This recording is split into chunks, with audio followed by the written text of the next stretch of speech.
Today we continue our look at mathematical induction, which began in section 5.2. Here in section 5.3, mathematical induction is being used with some different types of examples. In this video, we'll look at one such example.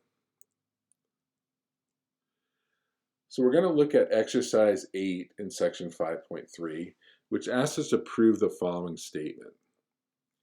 5 to the n minus 1 is divisible by 4 for each integer n greater than or equal to 0. So let's get right into the proof.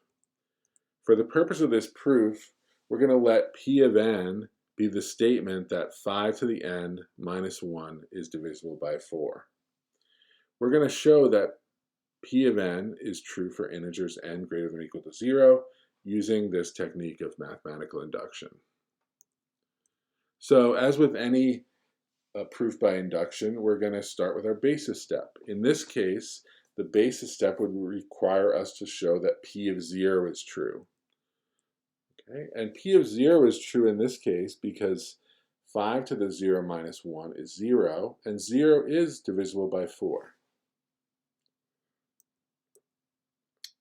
Now we move to the inductive step, which is the more challenging part of this proof.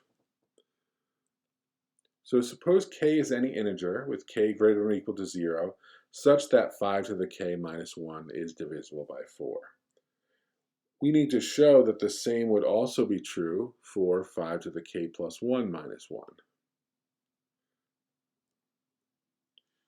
By definition of divisibility, there's an integer r such that 5 to the k minus 1 is equal to 4r.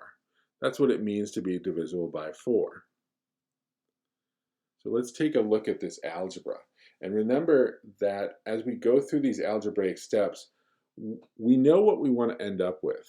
We know we want to end up with 4 times an integer. We also know that along the way, we need to use our inductive hypothesis.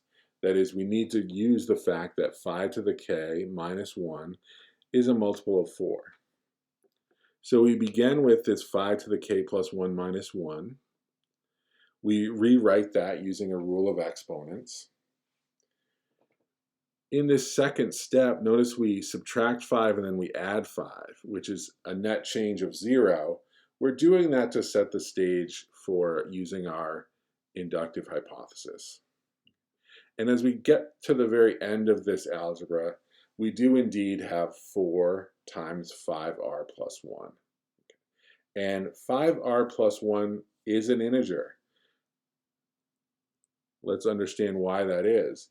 Because r was assumed to be an integer, 5r plus 1 must also be an integer because the set of integers is closed under addition and multiplication.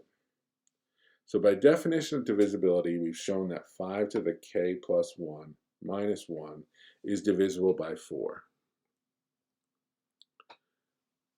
This means that we've shown that if p of k is true for any integer k greater than or equal to 0, then p of k plus 1 is also true. If we take this combined with our basis step, we've completed our proof.